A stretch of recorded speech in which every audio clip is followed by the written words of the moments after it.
So welcome to Visual Novels and Eroge. We're from a website called Faku. Faku is the largest English-speaking hentai website in the world. My name is Jacob. And I'm Mike. And this is Mike. I'm the creator and he's an admin on the site. We're here to talk to you about visual novels and Eroge. First up, we're going to talk about True Love. Has anyone played True Love? Please tell me. 1, 2, 3, 4, 5. Okay. So this is an old DOS game. Old, like 1995. This wasn't even, we've given this panel a bunch of times now. This wasn't even a part of our panel for the longest time, but then I realized how much of an impact this had on my life. So I decided to put it in. So when I was like 14 years old, I downloaded this game for the first time. Do what you want, cause a pirate is free. You are a pirate. So True Love is... Yeah, we meant it when we said old. So this is a typical decision in True Love. So this is your childhood friend, I believe, and you know, she likes you, and she asks, what do you think of me? And you say, I would like you, I hate you, or want to have sex with you. I mean, that's anything in life you can relate to this. Because you either like someone, you hate them, or you want to have sex with them. This choice comes up many times in your life. So this is what True Love looked like. As you can tell, it's a really old game. Like the graphics aren't that good, but I really liked the how the gameplay worked. Like on the right side of the screen, you can see that you have all these stats. So you choose like all these different activities, how you spend your day. Like if you want to spend your whole day studying, you can study. If you want to spend your whole day working out, you know, your physical strength goes up. If you want to make your appearance go up, you comb your hair all day. That's literally what it's like, what do I want to work on? And your appearance, and it's just... And depending on how high your stats are, you know, these different interactions start with different girls. Like if you have high physical strength, you're out there working out, and then you'll run into the girl who works out all the time, and relationships develop like that. These are just some random screenshots. We were sitting at a convention in Idaho when I put this part of the PowerPoint together, and I was just playing it in the dealer's room in the back corner. That was a good time, yeah. Mike just kind of watched over my shoulder. It was a little weird. I loved every second of it. This is the teacher character in it who's awesome. Wait, is this the teacher? Yeah. This is the teacher who is awesome. So I just took some random screenshots from it like that. But like I said, when I was like 14 years old is when I first downloaded this game onto my computer. And at the time I was, you know, going into puberty, and I was a nerdy 14-year-old boy and I had no idea how to talk to a girl. Yes, we've all been there. Most of us. And I basically was like, if I like the girl who does sports, I should lift weights. So I like directly correlate this to my life. I would make decisions like this. Girls would ask me if I like them, and I'd be like, want to have sex. This is the correct thing. I always chose the wrong one every single time. Okay, next up we're going to talk about Planet. Has anyone played Planet? Yes. Watch Planet? Watch Planet? Like watch. Yeah. Alright, so did you love every man-weeping moment of it? Yes. Yes. That makes me happy. So Planet is a incredibly long visual novel. Has anyone beaten it all the way through like True Route? Wow, impressive. You in the back, good job. So this is a 300-hour-long game. You basically just start all these different relationships with girls, and you choose a route and you go down it. And each of the routes has like this incredibly like emotional, dramatic story attached to it. That like no game has almost brought me to tears as much as like Planet. Some of these plots are just so sad, in like a good way and a bad way. So many tears. Yeah. And the music the whole time is like this beautifully orchestrated like piano tracks, and like I fell asleep so many times playing this in bed on my laptop and just like falling asleep to the music looping all night. And I woke up and I was so angry to be in the real world when I woke up. I'd just be dreaming of like living in this, you know, that's not something. So it's a really fantastic, beautiful game, and there's an entire anime based on it. Yeah, which is great. Yeah, the anime's 2 seasons. One is all Nagisa's route, who's the main girl, and the second goes through all of the other like girls' routes, all like one after another, right? Yeah. So these are just some screenshots from the game. It's just such a all the girls are so great too, because you play one route and you're like, she was my favorite, I love this girl, and then you play another route and you're like, she was my favorite, I love this girl, and then you'll go back and wait, no, I'm betraying her. And then you'll play another route. Yeah, it's a vicious cycle like that. Yes. And my personal favorite character of this is Tomoyo. Do we have any Tomoyo fans? Yes. This is the girl who like, she was the perfect waifu. She really was. She was perfect. It ends, and like the end of it, this is from the ending scene where you like grab her in the snow and you like say, I love you, I'm sorry, I was a stupid boy, da, da, da. And it was just an awesome scene. Next up is... Yes, people know this one. You guys are familiar with Fate Stay Night, I take it? Oh yeah! So this is clearly one of the best visual novels out there. Probably one of the best stories out there, period. Oh yeah. This is like Lord of the Rings on crack, like how good and long and like in-depth it is. Like, yeah, there's just not short, stupid people all over the place. There's just awesome guard dudes. Fate Stay Night is about, there's this Holy Grail war that's going on, right? And you have masters and you have servants. And right here, you have Saber, who's a servant. There's, I'm gonna get these wrong, there's Saber, there's Archer, there's Berserker, there's Assassin, there's Caster, there's all these different types of servants, and they all have like their own unique properties, you know, and they battle out this huge Holy Grail war. It's fucking epic as shit, and it's awesome. And so, you know, it goes about the story about Emiyashiro, who is just like thrown in the middle of this. Like, if someone goes there, like this scene is him, someone's trying to kill him, and he's just like, what the fuck is trying to kill me? And this girl, Saber, comes to his rescue. She's just summoned, and she's like, you know, what are your orders? And he's just thrown into this huge Holy Grail war, and everything is awesome and badass. So, this is awesome. They actually have, what I really like about Fate Stay Night is, it's not your typical, like, I wouldn't say eroge where, you know, you make your decisions and it's like, your decision is like, I want to fuck this girl, and then you fuck the girl. No, it's just this huge, amazing story, and your decisions have some impact on it, like good impact, but it's all about the amazing, amazing, amazing story. So it's great to just be able to like sit down and sort of read a book, but also be a part of it. And there's also sex in it too. So it's just, you have this amazing story, it's awesome, I'm sitting there reading it, and all of a sudden it's like, oh wow, they're having sex now. Yes! Like, I like where this is going. And yeah, it's awesome. They have like an incredible cast of characters. When I played this, I started it and I could not stop. Like I had work to do and I had like a job. I probably had a girlfriend at the time who I neglected. My girlfriend at the time, I was like, oh, you should play this game, it's awesome, it's a really good story. And she's like, oh, I like books. And I was like, yeah, it's like a book, read it, you know. So she's playing through it, and she's playing, and I was like, you know, there's decisions, so you gotta be careful. And she's like, really? That sounds cool and fun. So she's playing through, and she comes to me the next day, and she's like, I actually had sex with one of the girls. And I was like, really? You did? You must have made the right decisions, good job! So if you haven't played Fates Tonight, you need to go home and start playing it immediately. Right, next up is Swan Song. Has anyone played Swan Song? No. Alright, only a few of you. Swan Song is another one that, it's sort of like, you know, the story, and has decisions in it, and you know, I really like those guys because I like being like reading it. Yeah, so this game came out like, the translation for this, I think the 50% translation, and none of these are released in English, what we're going to talk about, unfortunately, except for True Love.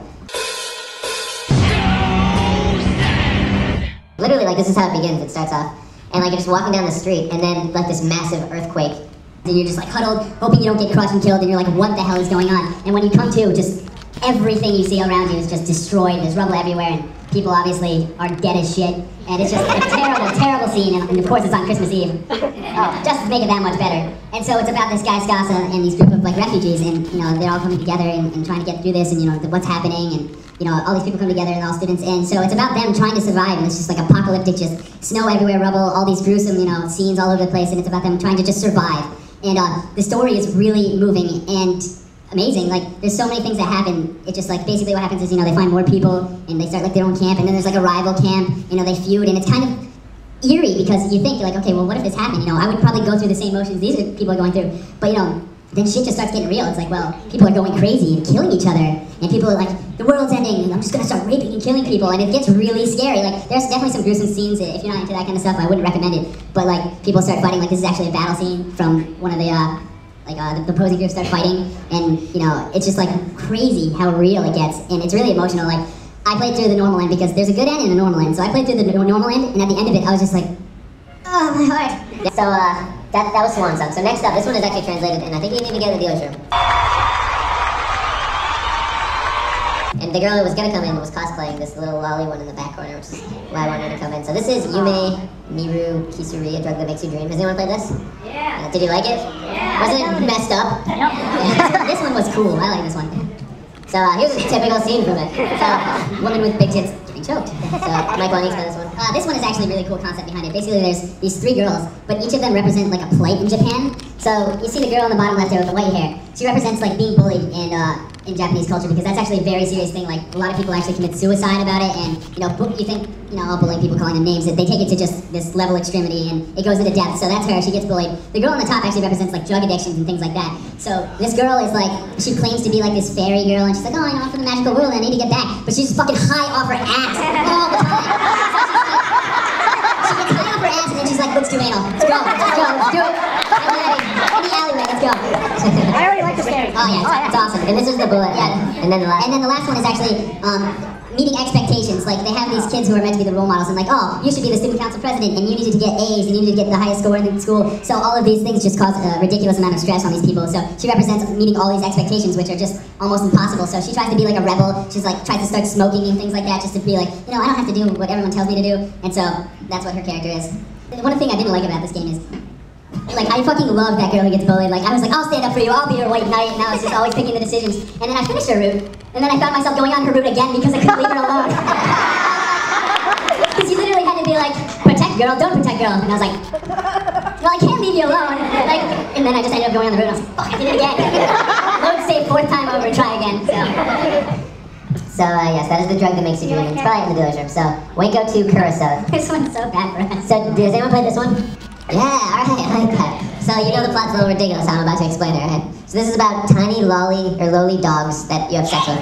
Actually, pretty much any pet in general, but it follows dogs mostly. Oh my god. Yeah. So this is one of those ones that you can't explain. Look at how cute she is! For the record, you do have sex with her a lot. You are not an orange. Get out of that box. She's definitely not.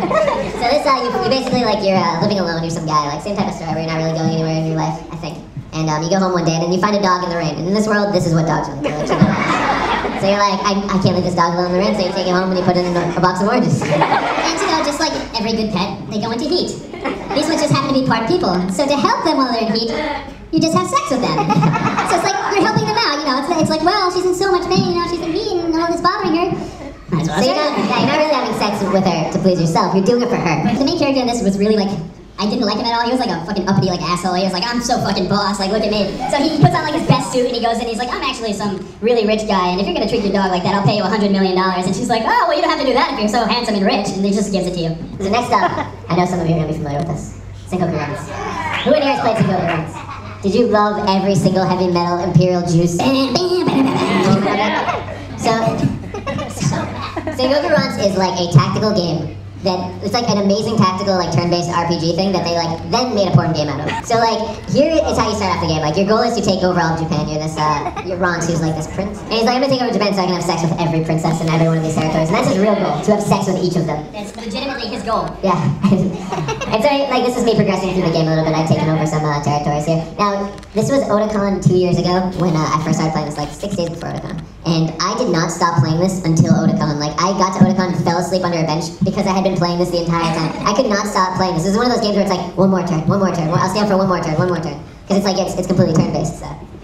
You got unit troops, which are basically your health. You have like different types of units, warriors, footmen, ninjas, marksmen, you know, they all these different units, they have all their own different stats. Like, you have to replenish your troops, you have to choose which ones you're gonna fight. You have to level up your troops by like, if you level them up, they get better stats, like, and usually that's by having sex with the troops if they're women, and like, throwing out with them if they're guys. Yeah, just like talking about awesome shit if they're dudes, and it's just so much fun. Sengoku runs is also on Baku. This is, if you were to play any of these games, this and Fate Stay Night are like the top tier ones, because they're just fantastic games and stories in their own right, so definitely check this out, because it's fantastic. Katawa Shoujo, has anyone played that?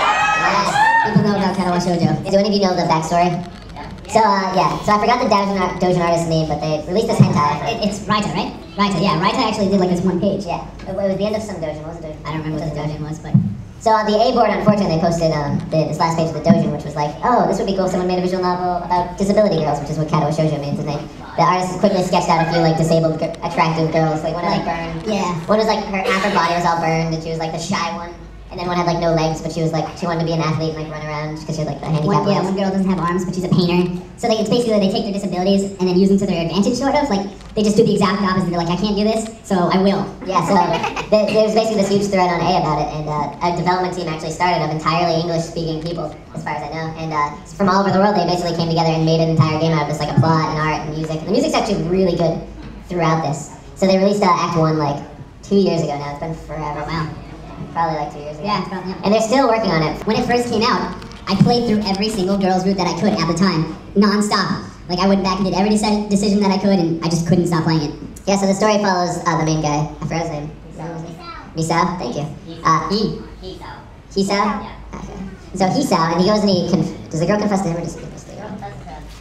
She confesses to him? Yeah. So she confesses to him, like she loves him, and he's like, oh, what do I do? And he basically has a heart attack, like after she confesses to him because he's so nervous. And like that's his disability, is like a weak heart. So like you wake up in the hospital room and you end up going to the special school for handicapped people, it's really cool. I really like the idea that he has a broken heart because he had a heart attack and whatnot, and he goes there and he ends up finding love with one of the girls. So it's like, oh, he fixes his heart.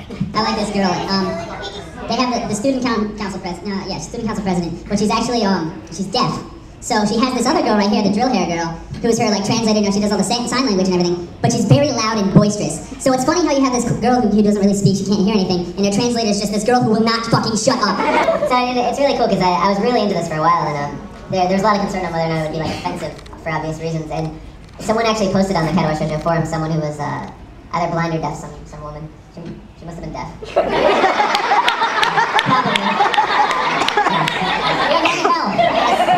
So this deaf girl posted on the forums, and she was basically like, this actually was really touching that you're able to make this game and like and make it romantic and make like people who aren't handicapped like kind of feel, and like it was really like a heartfelt like thank you to the people who made the game from a disabled person. I thought it was really cool. So Katawa Shoujo is fantastic. Development unfortunately has stalled, and as far as I know, they dropped all the hentai scenes from it.